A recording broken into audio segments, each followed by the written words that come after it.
Assalamualaikum warahmatullahi wabarakatuh.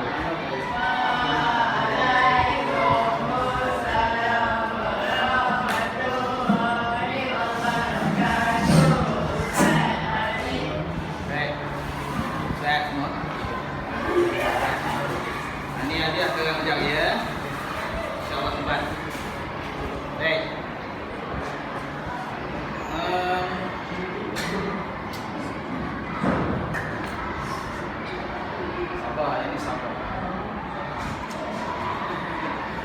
Okeylah. Sebelum ni kita pernah belajar kan syariah semua. Kita belajar tajuk syariah. Tajuk apa sebelum ni? Tajuk talak lagi. Tajuk nikah. Apa tajuk lah lupa. Yang talak je.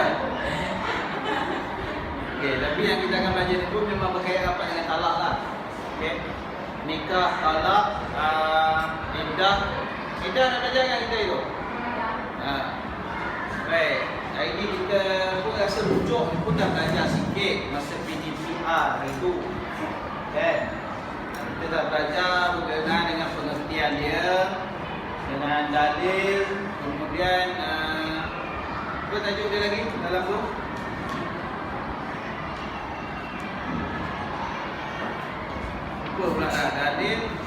Dalil masyru'iyah, dalil syariatan.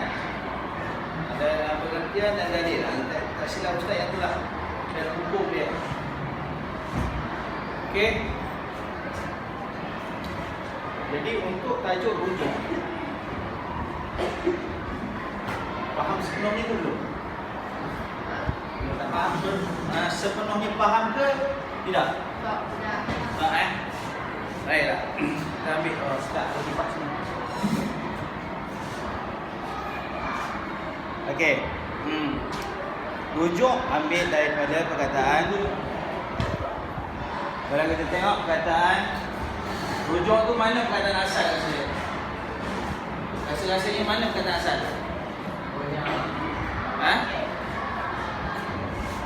Huruf ra, huruf jim, huruf ain. Maksud dia kembali. Anda ikhwan itu tu. Maksud dia kembali, pulang. Jangan cerita pulang. Tajuk pulang, tapi orang cerita memang tak pulang-pulang. Naik sampai naik sampai, naik kapal, jadi kelasi. Syok cerita tu. Syok cerita tu. Tapi kalau kita tengok macam mana status suami isteri. Cerita pulang tu macam mana dia punya status suami isteri. Suami dia meninggalkan isteri dia lama tanpa duit nafkah. Kalau dalam konteks sekarang tanpa duit nafkah 3 bulan dia ada taklik. Kalau kahwin sekarang ni 3 bulan tanpa nafkah cerai. Dia akan bercerai dengan sebab lafaz taklik. Lafaz taklik ni lafaz cerai lah. Tapi zaman tu wallahualam ada ke tidak dia bertaklik. Dalam cerita kita tak sebut. Dia tak tunjuk pun perkahwinan tu apa dan sebagainya. Ya. Jadi mungkin tak ada. Isteri dia pun tunggu lama sampai berapa puluh tahun. Sampai rupanya suaminya meninggal kat sana. Nak tengok? Okey, soal cerita tu. Dan kisah tu dia bukannya kisah rekaan.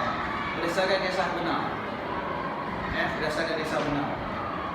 Kelasi kapal, dia pergi tinggalkan isteri dia bertahun-tahun. Baik. Apa lagi? Dan dia tidak kembali. Dia tidak pulang. Yang dia pulang adalah pulang ke rahmatullah. Dia meninggal di England dengan sebab sakit. Yang sebab ketemu dengan anak dia selepas lebih kurang 20 tahun. Anak yang sekarang tu, yang ori yang sebenarnya dah ada, masih ada lagi umur dalam 70 lebih tahun. 75 kot, 75 ke 76, 77 itulah. Yang watak Omar dalam tu. Panjang pula cerita pasal ni. Baik, kita tengok pada. Baik, itu rujuk daripada sudut bahasa. Okey, rujuk daripada sudut bahasa. Dari sudut istilah atau sudut syarak, inilah dia. Jadi ya? Ya, benar. Boleh juga. Nanti lah, boleh lah. Boleh lah. Baik. Semua baca ya. Kira-kira 3. Wahid isnani salasa.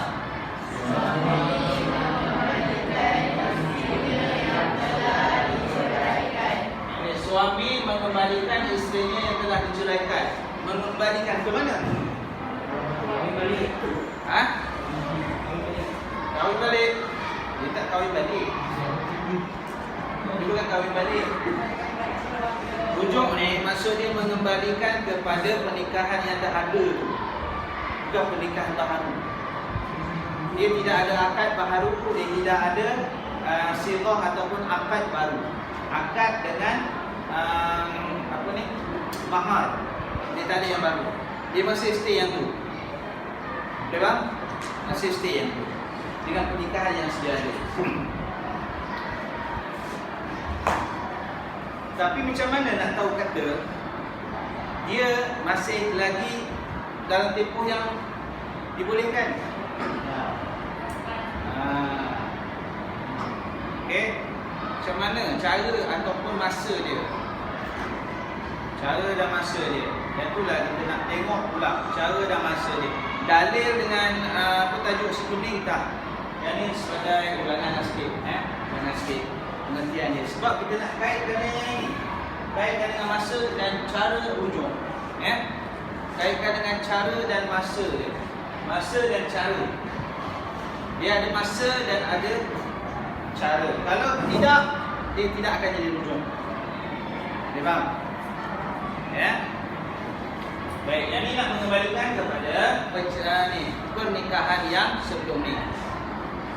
Jadi cara masa dia, masa untuk rujuk ni yang pertama sekali ni. Ada yang baca? Apa dia? Okey, sebelum zaman iddah isteri. Iddah kita dah belajar tu. Iddah ada beberapa jenis. Contoh yang pernah berlaku, ada piu diceraikan isteri dia dalam keadaan hamil. Okey. Kecoh dulu lah 2-3 tahun lepas punya hal lah cerita tu. Piu tu menceraikan isteri dia dalam keadaan hamil. Jadi macam mana kalau nak rujuk? Iddah isteri dia tu berapa lama? Ingat lagi tak? Isteri kalau hamil, iddah dia berapa lama? Iddah dia sampai dia bersalin. Jadi kalau dia nak rujuk isteri dia sebelum dia bersalin. Boleh faham? Sebelum dia bersalin. Kalau dah bersalin, tak boleh rujuk. Dia kena kahwin baharu dengan mas kahwin yang baharu, dengan akad yang baru.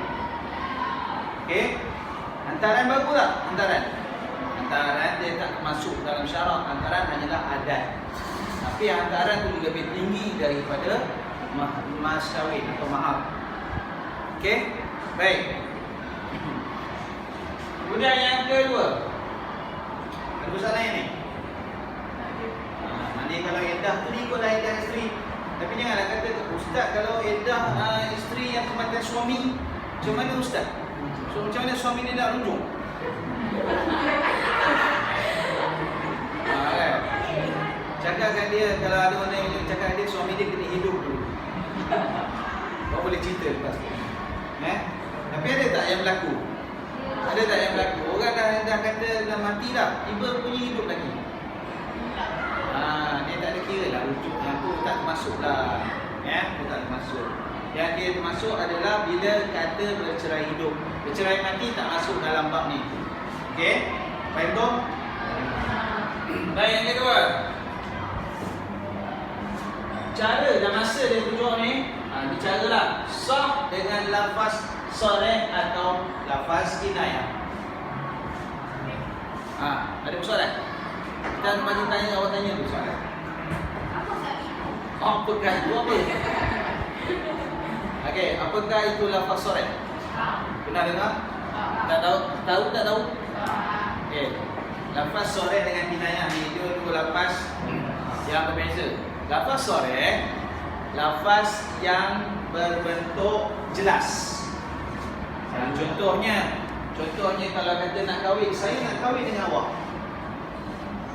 Kalau kinayah, lafaz yang dalam bentuk kiasan ataupun cakap dia tak maksud kamu tu, tapi dia maksud tu. Tapi dia perlu kena ada inilah. Dia cakap dengan sikit-sikit gitu kan. Contohnya saya tengok awak ni cantik lah. Contohnya. Kalau awak dah ada orang ke? Dia tak cakap terus. Saya nak kat awak. Tak ada. Dia dah itu. Begitu juga kalau kata rujuk, dia akan cakap saya nak rujuk dengan awak boleh. Itu lafaz soreh. Boleh tak? Tapi kalau lafaz kinayah, lafaz kinayah dia tak cakap terus. Ada contoh satu baca dalam kitab tu? Dalam buku? Ada di SMS. Ada kali ya? Ada tu. Aku berkahwin dengan kamu atau aku bertukar dengan kamu. Dia kata aku nak kahwin dengan kau. Padahal dia orang pernikahan dia orang belum lagi batal. Dia orang pernikahan dia masih lagi ada. Boleh faham? Suami dia cakap aku nak kahwin dengan kau. Dah kahwin dah nak kahwin lagi. Tapi dia nak masukkan rujuk atau tidak. Jadi kinayah dia perlu kepada lafaz kinayah, perlu kepada niat. Kalau kata suami tadi dia bercakap dia nak rujuk balik, tapi dia tak cakap terus terang, niat dia tu ada tak? Ada sekolah niat tak dia nak rujuk? Kalau dia kata saya tak ada, saya cakap je. Saya cakap dia saya nak kahwin dengan dia, tapi saya tak nak pun. Macam tu. Boleh tak? Jadi ini dulu. Manalah tiba-tiba termalu pula kan isteri tu. Tadi kata nak kahwin dengan saya. Kan? Tiba mana? Dia kata tak adanya saja dia cakap dengan kau. Macam tu pula kan. Jadi niat diperlukan kalau lafaz kinayah. Tapi kalau lafaz soreh, kalau kata suami itu bapa main dengan itu kan. Lafaz soreh macam mana? Cuba cek contoh satu tengok. Jom.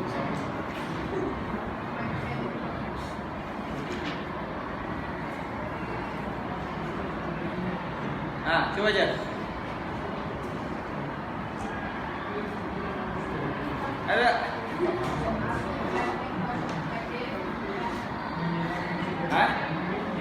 Buat sikit Rina.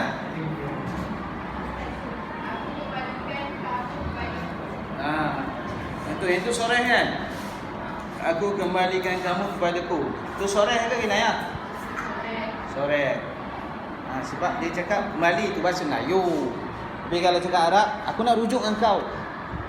Cakap aku kau isteri tak berhenti langsung kan. Cakaplah, abang nak rujuk dengan ayang ni. Betul. Dia bini dia pun boleh? Kan. Dia main gitu pun on lah tu. Boleh lah tu. Tapi kalau dia tak nak, saya tak nak, sorry. I can do. Alright, I can do. Tak nak dah. Saya dah serik dah dengan awak. Tak edit dah rujuk. Awak ni asal tumbuk je saya, asal saya tumbuk. Marah je saya tumbuk awak. Terabur dah ayat sebab marah sangat. Jadi macam tu. Tak edit gitu. Tapi kalau kata gitu okey lah tu. Dan akhirnya sunat disaksikan dua saksi yang adil. Bila sebut saksi dekat sini, lelaki ke perempuan? Dua saksi yang adil, lelaki. Bila sebut adil, maksudnya orang tu tadi dia bukan fasik. Apa maksud fasik? Saksi ni tak boleh orang fasik. Wali pun kalau kahwin, ayah tu tak boleh fasik. Kalau fasik, batal perkahwinan. Saksi pun disunatlah, dia kata sunat. Disunatkan dengan saksi yang adil, bukan fasik. Apatah lagi yang keluar daripada Islam lah. Munafik tu lain. Yang ada munafik. Munafik sebab dalam ni. Fasik ni kita nampak. Contoh yang pakcik ni dia buat mengintai anak dara. Fasik lah tu. Pakcik ni dia tak tutup aurat. Kalau dia keluar, dia pakai seluar pendek, lepas tu baju, dia suruh buka perut.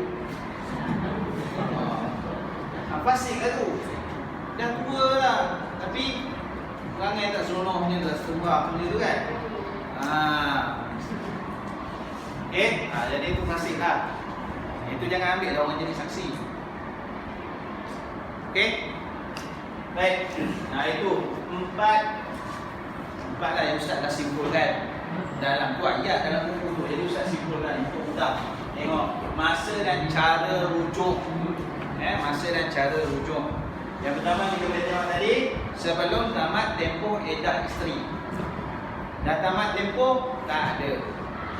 Yang kedua, dia lafaz dia sah sama ada sharih ataupun kinayah.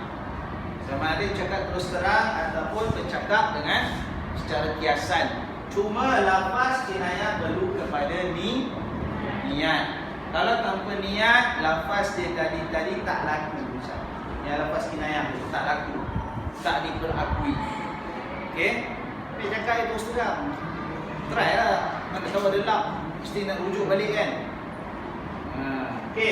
Yang keempat, sunat disaksikan oleh dua saksi yang adil, lelaki lah. Sebab saksi ni orang lelaki. Susah nak jadi saksi ni orang perempuan. Saksi ada orang perempuan pun kalau tengok dalam Quran, saksi dia nak dalam Quran pun sebut dua lelaki. Lepas tu boleh juga kalau kata seorang lelaki dan dua orang perempuan. Sebab dua orang perempuan ni bersamaan dengan seorang lelaki. Tapi itu dalam bab hutang. Dalam Quran sebut dalam bab hutang. Dalam bab penyaksian tentang contohnya jenayah zina ke, ataupun apa saksi lah yang lain, itu dia nak kepada lelaki. Tapi yang tu lagi nak ramai, 4 orang. Jangan cukup apa semua. Ni bab saksi lah. Saksi ni macam-macam lah. Sebenarnya saksi yang fasik. Pakcik tu main bola sepak, pakai seluar pendek. Zaman Muqtadah hari dah sampai sini. Sikit lagi nak atas kan. Betul? Zaman Muqtadah hari kan pendek. Zaman sekarang dia atas lutut sikit. InsyaAllah nanti dia 10-20 tahun dia bawa lutut kan. Lutut pun stoknya dah panjang sampai sini kan. Yang tak hanya sebab kat lutut, stoknya kat sini. Lutut yang nampak, lutut. Nah, ni lutut nampak.